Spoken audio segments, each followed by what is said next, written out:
Hello viewers, আপনারা দেখছেন দীপ্ত video আর আমি দিলীপ চন্দ্র বর্মন আছি আপনাদের সাথে। এ পর্বে আমরা দেখব এডোবি ফটোশপে কিভাবে কোয়ালিটি সম্পন্ন ও মানসম্মত ছবি তৈরি করা যায়। আর এটি করতে আপনি ব্যবহার করতে পারেন ফিল্টার, যে ফিল্টারগুলো আপনার ছবিতে এনে দেবে ভালো কোয়ালিটি ও মানসম্মত ছবি। ফিল্টারগুলিতে আপনি পাচ্ছেন ওটু কাজ করিয়ে নেওয়ার সুবিধা। ফিল্টারের মাধ্যমে ছবিকে আকর্ষণীয় করে তোলা সহ অল্প সময়ে ভালো ছবি করার উপায়। এজন্য আপনাকে স্কিপ না করে সম্পূর্ণ ভিডিওটি দেখতে হবে। আর আপনি যদি আমাদের চ্যানেলে নতুন হয়ে থাকেন তো অবশ্যই চ্যানেলটি সাবস্ক্রাইব করে পাশে থাকা বেল বাটনটি চেপে দিন পরবর্তী ভিডিওর জন্য। আর ভিডিওটিতে লাইক ও কমেন্টস করে পরবর্তী ভিডিওর জন্য উৎসাহিত করবেন। তো ধন্যবাদ ভিউয়ার্স। তো চলুন কম্পিউটার স্ক্রিনে।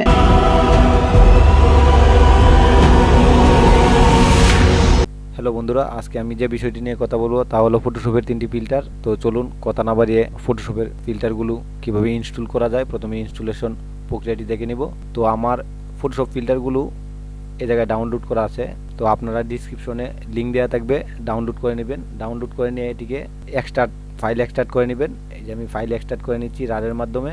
তিনটিকে আলাদাভাবে ফাইল এক্সট্রাক্ট করে নেবেন।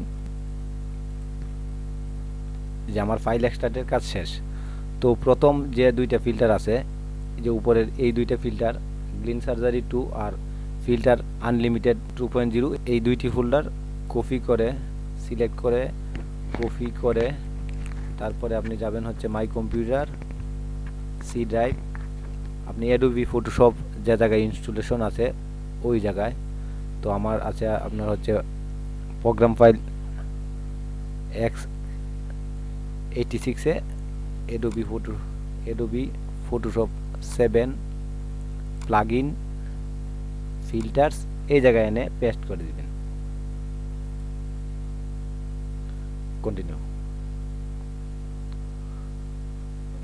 এই দুইটি ফিল্টার ইনস্টলেশনের কাজ শেষ। এখন নাইসওয়্যার প্রফেশনাল এটি ইনস্টল করব। তো এটি ইনস্টল করা সাধারণ সফটওয়্যারের মতোই। তো চলুন দেখে নিই কীভাবে ইনস্টল করা যায়। নাইসওয়্যার ফোল্ডারের ভিতরে ঢুকে এই যে এই ফাইলটি, এটি হচ্ছে সেটআপ ফাইল। এটির ভিতরে ডাবল ক্লিক করবেন, ইয়েস বাটনে প্রেস করবেন, নেক্সট, আই এগ্রি। তারপর এই জায়গায় এসে আপনি ব্রাউজার দিয়ে মাই কম্পিউটার, সি ড্রাইভ, যে আপনার আগে যে জায়গায় আমি ফোল্ডারগুলো কপি করেছি ঠিক ওই জায়গাটা আপনি দেখিয়ে দিবেন। প্লাগইন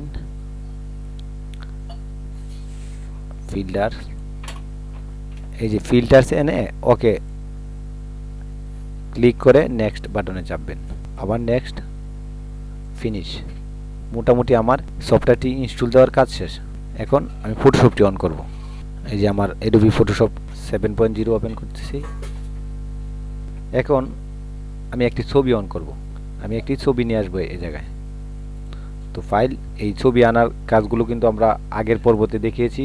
যদি আপনি আগের পর্বটি না দেখেন আমাদের চ্যানেলের প্লেলিস্টে পেয়ে যাবেন, অথবা আই বাটনে ক্লিক করলেও আপনি আগের পর্বটি দেখতে পারবেন, বা ডিসক্রিপশনেও লিঙ্ক দেওয়া থাকবে, যেখান থেকে ইচ্ছে আপনি আগের পর্বটি দেখে নিতে পারেন। তবে ছবির ওপেন করা, সেভ করা, পাসপোর্ট সাইজ ছবি করা, ব্যাকগ্রাউন্ড চেঞ্জ করা, এই সমস্ত বিষয়গুলো জানতে পারবেন। তো আমি যে এই ছবিটি অন করতেছি, এই ছবিটি অন করলাম। তো আমরা যে 3টা ফিল্টার ইনস্টল করেছি, তো ওইগুলো কোন জায়গায় গেলে পাবো? এই যে আমরা পাবো হচ্ছে ফিল্টার্সের মাধ্যমে। ফিল্টার, এই যে এটি হচ্ছে একটা ফিল্টার, নাম দেখেই বুঝতে পারছেন। এটি হচ্ছে আপনার ফ্রেম সহ বিভিন্ন কালার ইফেক্টের কাজ করে। তো এই যে দেখেন, এগুলো দেওয়ার সাথে সাথে যে এই সাইড দিয়েও আরও অনেক আছে। আপনি এটি যদি বড় ছোটো করতে চান তো এই যে এইদিকে সাইজ আছে, আপনি এই যে এইদিকে সাইজ থেকে এই যে ছোটো করতে পারবেন। যদি আপনার রেড বাড়াতে কমাতে চান তো এই যে আপনি কালার চেঞ্জ করতে পারবেন। এই যে কালার অপশনগুলো এইদিকে দেওয়া আছে। তো আপনাদের ইচ্ছা মতো এই সফটওয়্যারটি দিয়ে ফ্রেম এবং ছবিতে কালার করার কাজটি করে নিতে পারেন। এই যে অ্যাপ্লাই বাটনে ক্লিক করলে আপনার এটি অ্যাপ্লাই হয়ে যাবে। তো ধরুন আমি এই যে এটা দিলাম, এই যে অ্যাপ্লাই বাটনে দিলাম। তো এই যে দেখেন আমার এটাতে একটা ফ্রেম এবং ছবিটা একটু কালার হয়ে গেছে। তো গ্লিন সার্জারিটা কীভাবে ইউজ করবেন? গ্লিন সার্জারিটা ইউজ করার জন্য আপনি ফিল্টারে যাবেন। ফিল্টার্সে যাওয়ার পরে গ্লিন সার্জারি 2-তে ক্লিক করে রিমুভ গ্লিন সার্জারিতে ক্লিক করবেন। ক্লিক করার পর এই যে এরকম আসবে। আমার এটাতে গ্লিন সার্জারিটা অনেক বাড়ানো, আপনাদের যদি দেখাই তো দেখুন এই যে এরকম। আমি এটা ছেড়ে দিলেই দেখেন এই যে গ্লিন সার্জারিটা হচ্ছে, তো অনেক বেড়ে যাচ্ছে। তো আমি এই জায়গায় পয়েন্ট কমিয়ে দিব। এই যে এই জায়গায় কমিয়ে দিলাম, দেখুন অটোমেটিকলি অনেক মিল হয়ে গেছে ছবিটা, মানে মুখে একদম স্পট নেই বললেই চলে। মুখে একদম স্পট নেই বললেই চলে। তো এইদিকেও আমি একটু কমিয়ে দেবো, এই যে কমিয়ে দিলাম। বাস এখন ছবিটা মোটামুটি একটা অনেক সুন্দর দেখা যাচ্ছে। তো এই যে ওকে বাটনে প্রেস করলে এই যে দেখুন আপনি ছবিটা অনেক মিল হয়ে গেছে। যদি আগের বিষয়টা দেখাই, এই যে দেখেন আগের বিষয়টা আর এই যে এখন বর্তমান। তো এই হলো গ্লিন সার্জারির কাজ। তো দুইটি ফিল্টারই ইউজ করার সিস্টেম দেখলেন। তো এখন দেখব নয়েজওয়্যার কীভাবে ইউজ করতে হয়। তো এটাও ফিল্টারসে ক্লিক করব, এই জায়গায় এসে এই যে এই জায়গায় সিরিয়াল কিস আছে। তো আপনি সিরিয়াল কিটি দেওয়ার জন্য ইনস্টল লাইসেন্সে যাবেন, যে আপনি যে জায়গা থেকে ইয়ে করছিলাম ওই জায়গায় একটা ক্র্যাক ফাইল আছে। তো আমি যে কম্পিউটারে যাচ্ছি, ডেস্কটপে আছে আমার এটি, ফিল্টারসে যাচ্ছি, এই যে আমার এটার ভিতরে সিরিয়াল কিগুলো আছে। এই যে এই জায়গা থেকে যে কোনো একটি সিরিয়াল কি আপনি দিলেই নিয়ে নিবে। প্রথমে আমি প্রথমটি দিচ্ছি, এই জায়গায় আপনি আপনার নামটি দিবেন। দুইটা নামে এক দিলেও হবে, আবার আলাদাও দিতে পারেন। এই যে আমার কাজ শেষ, ওকে বাটনে ক্লিক করলাম। এই সিরিয়াল কোডটি নিচ্ছে না, তো আরেকটি দেখি।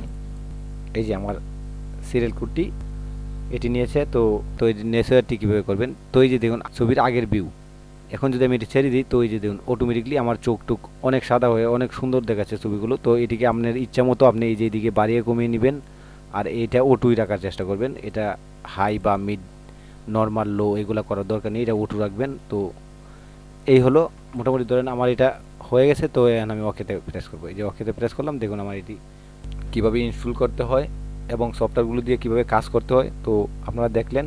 তো এখন একটা বিষয় দেখাবো আপনাদের, যে বিষয়টা হচ্ছে ছবির দাগ উঠানো। ছবির দাগ উঠানো অনেকভাবে উঠানো যায় ব্রাশ টুলের মাধ্যমে। তো একটি সহজ পদ্ধতি আছে আপনার হচ্ছে যে পাথ টুল দিয়ে, কিবোর্ডের যে বাটনে ক্লিক করলে ওই টুলটি পেয়ে যাবেন। তো এই জায়গায় দুইটি টুল আছে, এর মধ্যে ভিতরে একটি টুল আছে পাথ টুল। এই পাথ টুলটি সিলেক্ট করে আমি যদি এই দাগটিকে মার্ক করে একটি ভালো স্থানে রেখে দিই, যেমন এই স্থানে রেখে দিলাম, দেখুন আমার দাগটি নেই।